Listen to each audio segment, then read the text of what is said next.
Well, sir, it's late afternoon as we enter the small house halfway up in the next block now. And here in the living room we find Mrs. Victor Gook and her son, Mr. Rush Gook. Sade, who's established in her husband's easy chair beneath the floor lamp, nods over a novel she received as a Christmas present, while young Rush, lying at full length of the Davenport, gazes at the ceiling and thinks thoughts. But suddenly sounds are heard in the kitchen. Listen. Hey, in here, guys. Your mother home? She's asleep. I'm not either. Well, you look like She upstairs? No. What's the big commotion? Oh, hello, kiddo. No. Are you going? Listen, there's a special lodge meeting called for this evening. We're playing 500 with Fred and Ruthie this evening. Well, that'll have to be called off. L.W. Eakins from Chicago headquarters is in town. Look, you two guys will have to jump in and help a fella out. I've got to wear my regalia and memorize a special ritualistic greeting and everything else. Have to be down at the hall by 4:45. It's almost 4 now. Andy, hop up from there and stand at attention and be ready to receive orders. You want me to go up? I want you to get me my lodge stuff from upstairs, make a telephone call to Hank Gutstop, and dig volume 7 out of my lodge library, out of the bookcase, and 69 other things. Kiddo, you'll give me a hand, too, won't you? We got an engagement with Fred and Ruthie. You know yourself. Well, that'll have to be canceled. I'm sorry, but it can't be helped. I'd better phone him right now, then. Give him a chance to make other plans. All right. Goose Cutter, let's not stand around with our teeth in our mouth. Trot along and... Just a second, Vic, till I get through calling Ruthie. Well, I got no time to waste. Well, I'm not going to have you fellas plowing around upstairs and tearing the house apart. There's stacks of Christmas presents in every single clothes closet, and I'm the only one that knows... Okay, but make it snappy.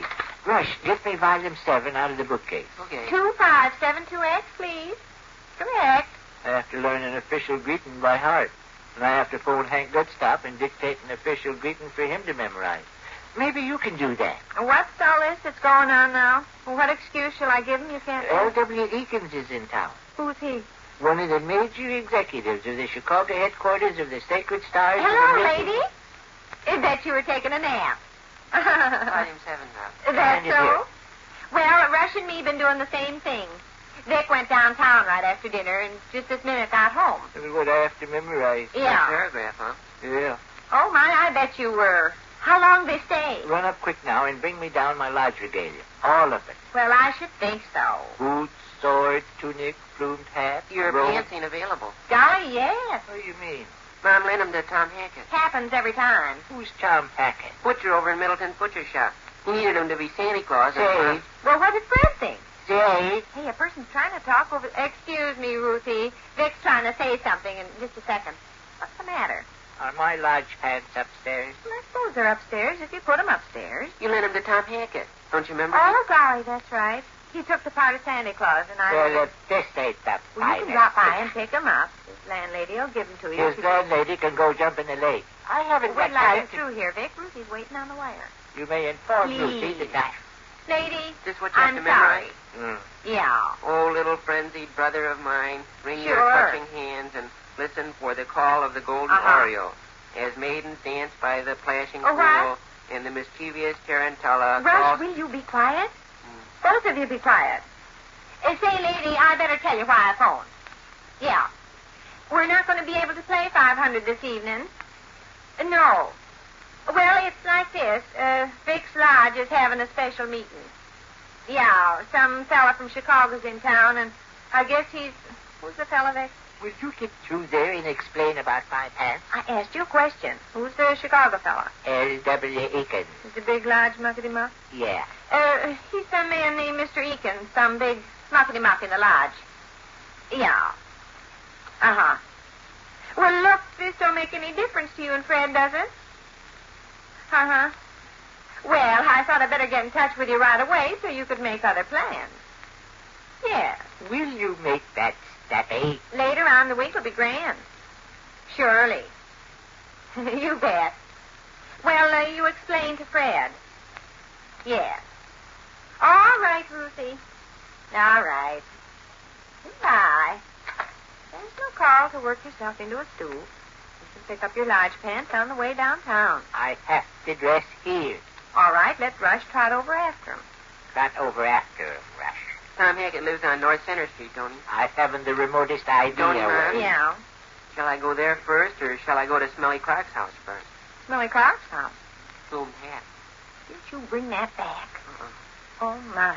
What's this mystery now? Well, don't jump through the ceiling, but Rush, let Smelly Clark take your You plumed give me hat. permission, Mom. Yeah, but I certainly thought you'd use your head enough to get it Rush, back. let Smelly Clark take my plumed hat. Get you what? To use as an ornament on his Christmas tree. See, they wanted something to put on the tip top of the tree to make You it may look... round me up my plumed hat in my lodge rope without another second's delay. Hadn't I better go? Go! Wait, I will make a little speech about what I think of people who lend out private possessions of others to every half-wit in Well, town. goodness, I never expected I that will you'd- make my speech later. Right now, however, I'm very closely pressed for time and would like to ask you to do me a favor. What is it? Telephone Hank Gutstop and read him this paragraph. He's supposed to memorize it. I don't like Hank Gutstop, Vic. It won't hurt you to call him on the telephone, will it? Well, I don't like him, and he knows I don't like him, and So my own wife won't cooperate with me in the matter of the greatest importance. what you want me to tell him. I want you to read something to him. You'll have paper and pencil and write as you dictate. Here's the place right here. Don't have to read a whole book to him, do I? Just this paragraph I'm pointing to. What's it supposed to be? Regular prescribed official greeting from an exalted little dipper to a visiting dignitary. Hank has to memorize. Hey! What's the matter, pray? Well, this is that Greek junk. Latin jump. You expect me to make out a bunch of outlandish gibberish It's and simple as pie. Read it just like you'd read English. kick over the people's bank building before I It try? sounds just like it looks. The first word is hic. H-I-C. Hic. Read it just like you'd read anything else. Here. Hic dignitas appellarum dum proximian hobo. Huius agricola up to hunk. Sim spittle defeatest in slab dum cornucopia. I won't do it. Sadie, surely after lending my lodge pants to a perfect stranger to be Santa Claus in, and giving my plumed hat to a hyena to put on his Christmas tree, you won't I'll refuse read something to... in American, but I'll kiss a cow before I'll make a ninny out of myself with that Greek junk. Okay, I'll memorize Hank's greeting. You can memorize my greeting. We'll switch speeches. Is yours printed in American? Yeah, Let's see it once. right here.